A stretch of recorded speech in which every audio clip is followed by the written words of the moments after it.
saya masih menyimpan struk pengisian bensin tersebut. Waktunya tercetak jelas pukul 3:02 dini hari. Tetapi saat polisi meminta rekaman CCTV, mereka berkata sesuatu yang membuat kaki saya lemas. Mas, malam itu tidak ada satupun mobil yang masuk ke SPBU ini. Kalau memang tidak ada mobil yang masuk ke SPBU malam itu, lalu siapa yang saya layani malam itu?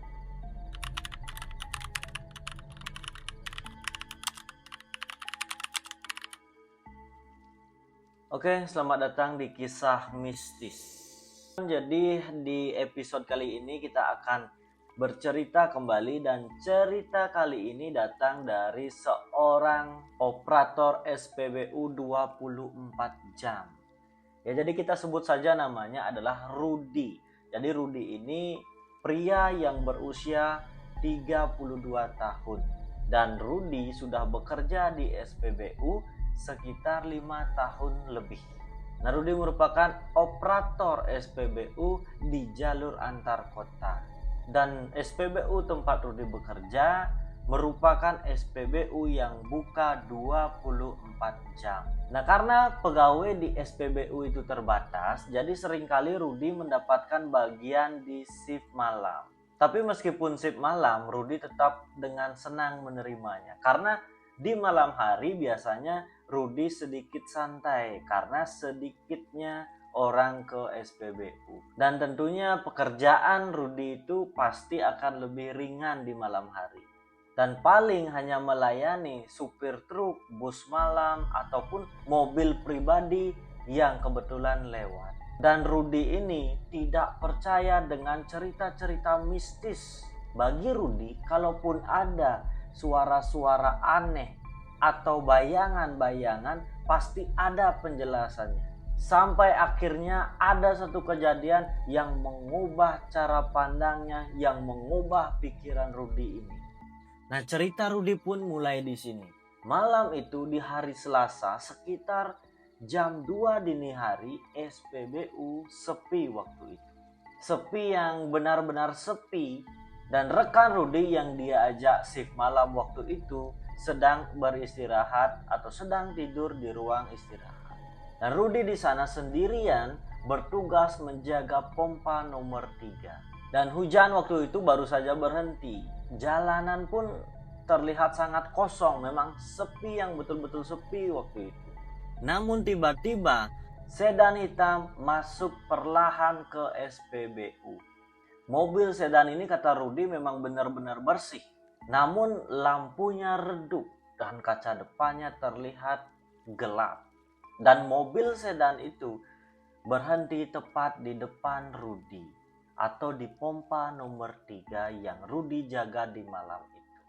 Kaca jendela pengemudi itu terbuka secara perlahan. Nah, seorang pria itu usianya sekitar 50 tahunan kalau tidak salah itu, kata Rudy. Nah, pria tersebut duduk di balik pengemudi mobil sedan tersebut. Ia mengenakan kemeja warna putih, wajahnya pucat, dan tatapan pria tersebut kosong. Dengan suara pelan, pria 50 tahun tersebut mengatakan, "Penuh, Mas." Dan Rudy pun hanya mengangguk di sana. "Siap, Mas," kata Rudy. Dan selama mengisi bensin, pria itu tidak berkedip sama sekali. Ia hanya menatap lurus ke arah depan. Entah kenapa Rudy pun di sana bingung. Karena sesekali memang pada saat pengisian bensin, Rudy melihat atau melirik pengemudi tersebut. Dan di sana Rudy pun mulai merasa tidak nyaman karena kejanggalan-kejanggalan tersebut.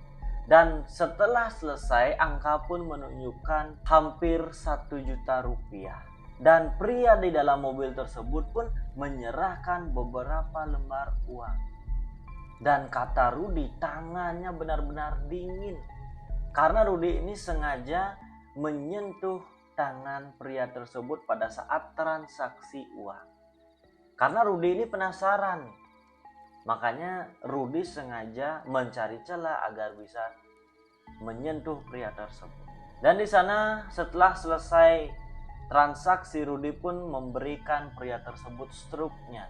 Dan pria tersebut pun mengambil struknya dan berkata, "Terima kasih, akhirnya saya bisa melanjutkan perjalanan," kata pria tersebut. Kalimat tersebut memang terdengar sangat aneh. Nah, sebelum Rudi ini menjawab, mobil tersebut sudah melaju dengan perlahan keluar dari SPBU. Beberapa detik sesudah mobil tersebut keluar dari SPBU, lampu di sana semuanya padam, gelap gulita di sana. Dan sekitar 5 detik kemudian, lampu tiba-tiba menyala kembali. Listrik tiba-tiba hidup semuanya. Namun di sana Rudi menganggap itu hanya hal yang biasa saja, gangguan yang seperti biasa, dan Rudi tidak terlalu memikirkan hal tersebut. Dan keesokan harinya Rudi pun bekerja seperti biasa. Dan paginya sekitar jam 9, 2 orang polisi datang ke SPBU. Polisi ini menunjukkan satu foto kepada Rudi, dan foto yang ditunjukkan oleh kedua polisi tersebut adalah foto sedan hitam.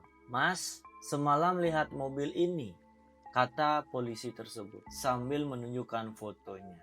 Dan Rudi pun mengangguk di sana menjawab, "Iya Pak, sekitar jam 3 tadi pagi mobil ini mengisi bensin di sini Pak, di pompa nomor 3. Setelah mendengar kata Rudi tersebut, kedua wajah polisi tersebut berubah seketika. Berubah menegang, kata Rudi. Salah satu polisi tersebut pun kembali meyakinkan. "Yakin," kata polisi tersebut. Dan Rudi pun di sana tidak hanya dengan omongan saja. Di sana Rudi pun mulai menunjukkan struk yang ia simpan kemarin di laci kasir. Jam transaksi jam 3 lewat 2 menit. Jumlah liter pun sudah sesuai. Namun di sana polisi meminta rekaman CCTV pada saat transaksi itu. Dan akhirnya Rudi pun menyanggupi dan mereka pun melihat rekaman CCTV. Dan awalnya ini berjalan dengan normal. Sampai pada pukul 3 lewat 2 menit, Rudi ini terlihat sendiri berdiri di samping pompa dan selang pompa terangkat sendiri. Meteran liter terus berjalan di CCTV tersebut. Dan terlihat Rudi ini berbicara sendiri seolah-olah sedang melayani seseorang. Namun tidak ada orang di rekaman di sana. Sama sekali tidak ada orang. Seolah-olah Rudi ini melayani orang yang tidak kelihatan atau mobil yang tidak kelihatan. Dan setelah melihat itu Rudi pun merinding ketakutan. Dia pun keluar keringat mentah-mentah di sana.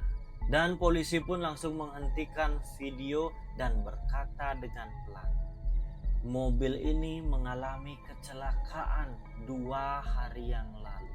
Pengemudinya meninggal di tempat." Dan Rudi pun langsung membantah di sana. "Tidak mungkin," kata Rudi. "Saya bicara langsung dengan orangnya." Dan polisi pun langsung menunjukkan foto korban kecelakaan tersebut.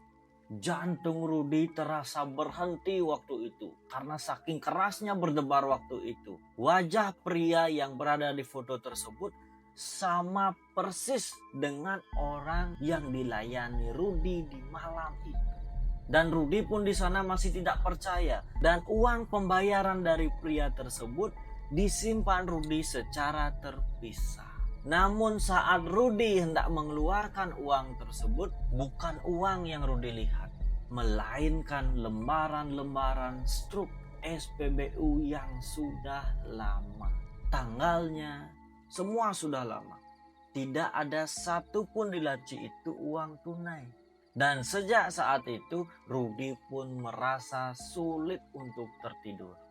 Setiap jam 3 dini hari, Rudi merasa terus teringat dengan kejadian tersebut dan dengan wajah pengemudi itu. Dan seminggu kemudian Rudi pun meminta untuk pindah ke shift pagi. Dan waktu itu supervisor pun sempat bertanya, "Kenapa Dan Rudi pun menjawab di sana, "Saya sudah tidak kuat bekerja malam hari," kata Rudi. Dan beliau hanya tersenyum dan berkata dengan pelan, "Kamu bukan orang pertama yang minta pindah setelah bertugas di pompa nomor 3. Rudi pun terdiam di sana. Lalu supervisornya pun melanjutkan, "Sudah 3 orang sebelum kamu. Semua bercerita hal yang hampir sama seperti kamu." Dan Rudi pun di sana tidak lagi bertanya sesuatu. Karena di sana Rudi sadar, kadang ada perjalanan yang bahkan kematian pun tidak bisa menghentikan. Dan cerita Rudi pun berakhir. Nah, jadi itu cerita dari seorang Rudi, pegawai SPBU yang bekerja shift malam. Dan itu pengalaman Rudi. Sebelumnya Rudi memang benar-benar tidak percaya dengan hal-hal seperti itu. Karena pemikiran Rudi ini, segala sesuatu pasti ada penyebabnya. Sekalipun itu suara-suara ataupun kode-kode, itu pasti ada penyebabnya, kata Rudi. Namun setelah kejadian tersebut, Rudi pun mulai menyadari bahwa hidup ini tidak hanya ada satu dimensi, tetapi ada dimensi yang berbeda. Jadi untuk teman-teman semuanya yang menonton di episode kali ini, bagaimana pandangan kalian terhadap cerita daripada Rudi ini? Tulis di kolom komentar. Dan jika kalian suka dengan video ini, bantu like dan share-nya. Dan kalau kalian memiliki cerita atau kisah, kalian bisa kirimkan langsung ke email di bawah ini di kolom deskripsi. Nanti kita akan ceritakan bersama-sama. Dan itu saja cerita dari seorang Rudi. Dan cerita Rudi pun tamat.